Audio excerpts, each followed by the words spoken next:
Welcome back, everybody, to the Insightful Podcast. We gain insight in order to move forward in life. Today, we are going to be speaking about the social media mind trap and how to reclaim your attention. You guys know how I like doing these episodes. Let's get straight into it.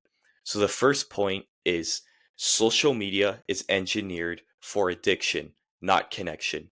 Platforms aren't neutral, they're built to hijack your dopamine and keep you scrolling. Explain how infinite feeds, likes, and notifications exploit our brain's reward system and shorten attention spans, right? So I'm going to get into that explanation. So as you guys can see, through the introduction of Reels, of TikTok, of YouTube Shorts, that is exactly where that social media has been engineered for your addiction, right? It is very similar to a slot machine at a casino. And it's because they're just trying to keep you on the app as long as possible. They're trying to keep you scrolling, they're trying to keep you watching things so they could feed you advertisements, right? I believe that in the beginning of social media, it was more about connection because there wasn't really much things to view, right? A lot of it was just messaging and commenting on posts. Even Instagram in the beginning, before the reels, it was really just pictures. And yes, that was probably addictive at the time, but this new form of social media, when it comes to short form content, is what's actually trying to steal your attention and steal your time, right? So you need to be very careful when you're scrolling on social media. And people will say sometimes that it's not that big of a deal, but it only becomes a big of a deal when you start to replace what you're currently doing and what you're currently trying to push towards with scrolling, right? If you're someone that you have a project or something important that needs to get done, and you are instead scrolling on social media, and before you know it, an hour's gone by, and that's an hour off that project you could have been working on, then it becomes a big deal in your life. So if you're someone that kind of can't control themselves when it comes to scrolling, you need to realize that it's a problem in your life and start to take action to stop it. The second point, the illusion of productivity and inspiration.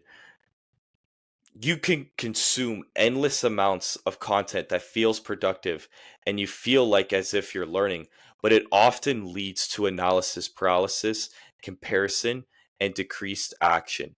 It tricks you into thinking you're improving when you are just distracting yourself. And this was the reality of my life when I first discovered self-improvement, is that I discovered self-improvement and I would watch a bunch of content on self-improvement, and I remember the people that I would watch would speak about starting online businesses or starting to, different side hustles or whatever the case may be. Let's take a quick break to speak about the sponsor for the podcast. I am now working with a company called Attilius Apparel, and if you want Christian fitness wear that looks like or this, click the link in the description. Now let's get back into the podcast. And I would just watch videos of them talking about it.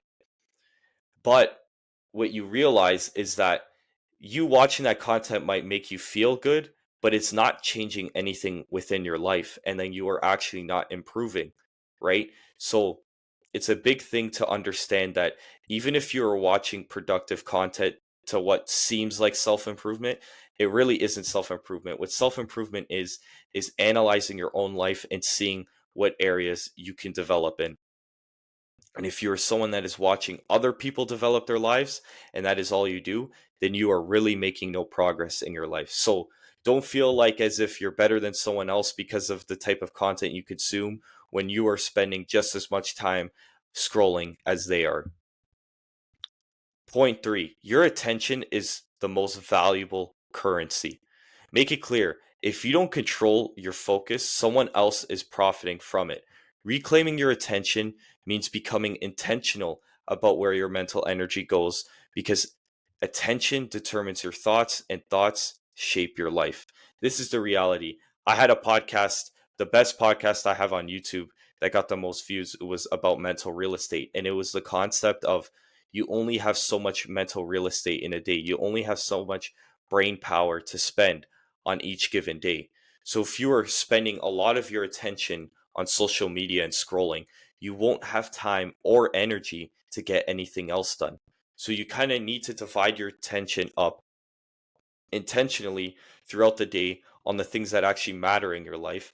Because if you're ever the type of person who it comes to halfway through the day and you feel very exhausted, it's most likely because you have been putting your attention too far thin, and you've been putting your attention in so many different places that you can't actually focus on what needs to be done. So you need to realize that your attention is the most valuable currency, and without it, you can't grow in any area of your life. The next point is digital minimalize isn't about quitting, it's about control.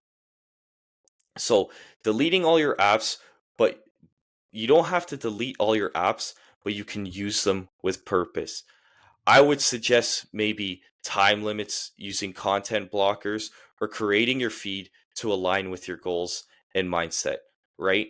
Because a lot of the times people think that deleting the apps is the answer, but what that shows is just a lack of self control, right? You could have these apps because they can be productive, they can be beneficial to you, right?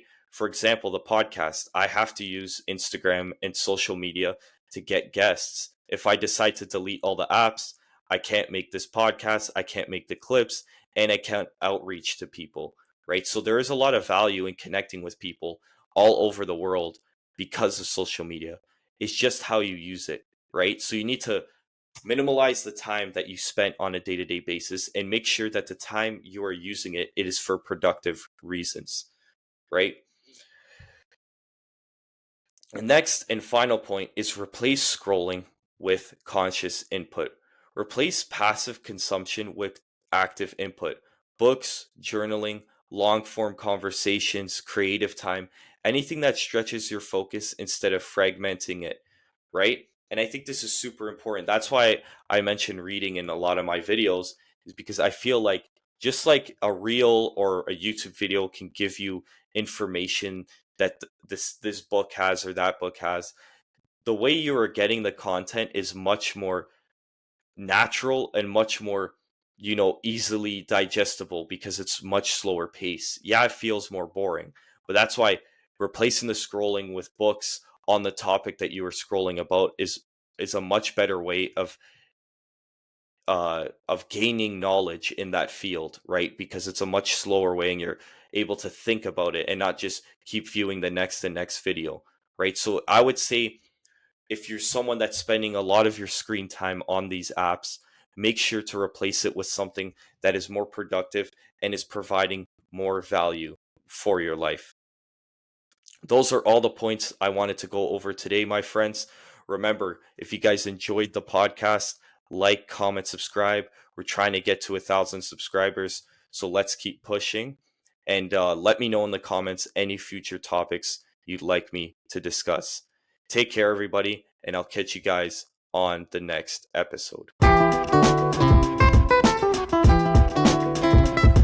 Crush a cold to a diamond, eyes forever shining. Your beauty alone inspire a nigga to rhyme it.